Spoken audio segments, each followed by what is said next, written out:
Cash Basics Problem 1. The petty cash fund had an initial balance of $200. It currently has $17 in cash, $3 in miscellaneous petty cash tickets, and an additional $172 in specific petty cash tickets.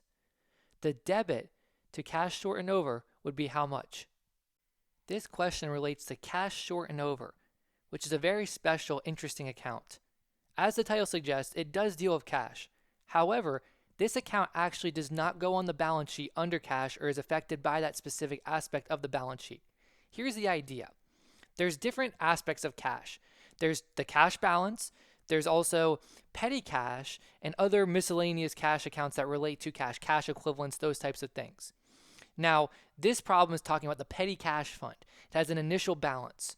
And what I like to think about here is when you're dealing with cash, think about like a retailer. Maybe you're in like a bookstore or a restaurant and you have a actual cash register. So in the cash register, of course, electronically, there's receipts that are kept in terms of the customer gets a receipt and then it's also logged by the business itself. The cash that's in the register, you start the day with a certain amount of cash to give change. Well, as that cash goes in and goes out, potentially there could be some errors in terms of the cash that's there. And I'm not talking about theft. I'm talking about perhaps the amount was entered incorrectly. Now, again, with technology, that usually gets avoided because now instead of entering a amount by punching in numbers, you press a button, and if you're ordering a hamburger, you press one hamburger, one cheeseburger, or so on, and it tracks that.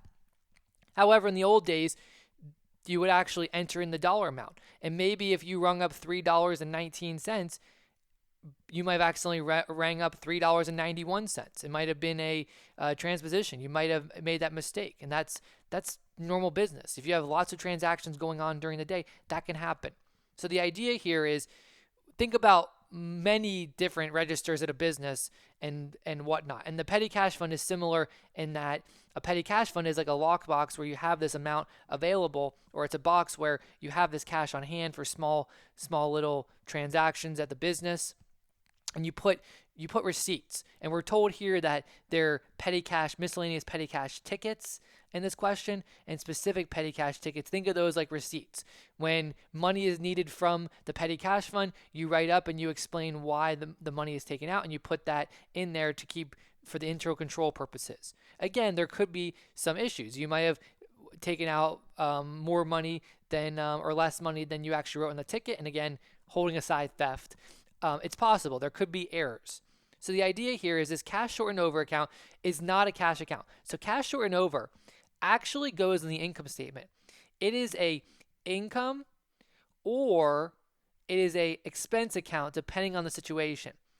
If there is more money in the register or more money in this petty cash fund than we record on the receipts, then it's going to be an income account because, okay, you have extra cash actually there. If there's less cash than actually the receipts show, then it's an expense. It's a cost of doing business.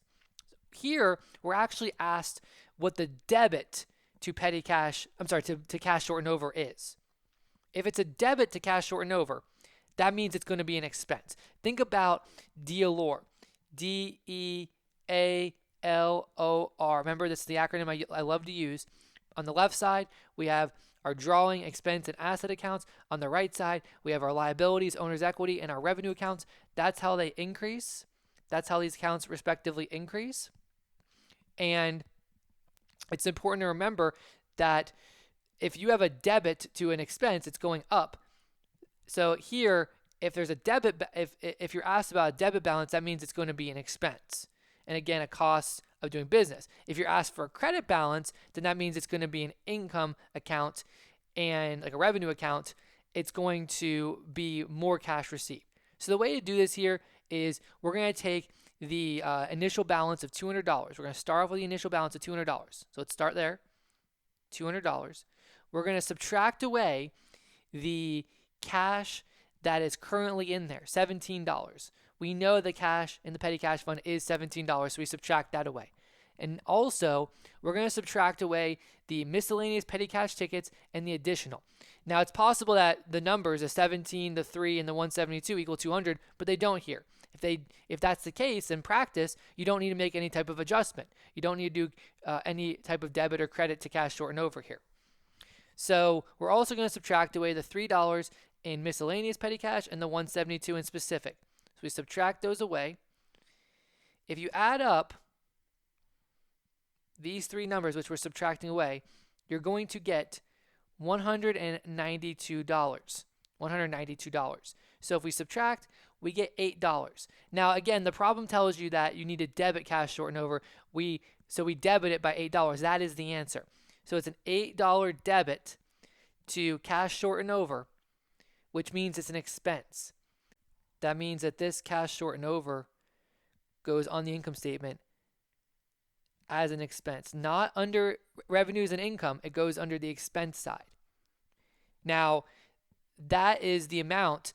If I told you that instead of being 17.3 and 172, this amount in the middle, let's say that it was 17.3 and 182, then this amount would be 202. We'd take 200 minus 202. You'd have a $2 credit balance, and that would be treated as income on revenue because you'd have $2 that is unaccounted for.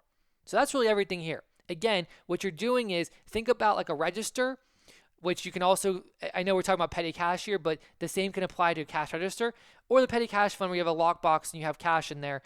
Again, it's possible that somebody has misrecorded something, or maybe even a customer, if you're thinking about a register, you gave them the wrong change, or they gave you a bill and you put in the system that it was a 10 instead of putting that they gave you a 5. Things like that. This happens in practice. Or this happens in business. It's normal. So with that is what cash short and over is all about. It's really important you understand that cash short and over does not go on the balance sheet. It goes in the income statement and what exactly it is.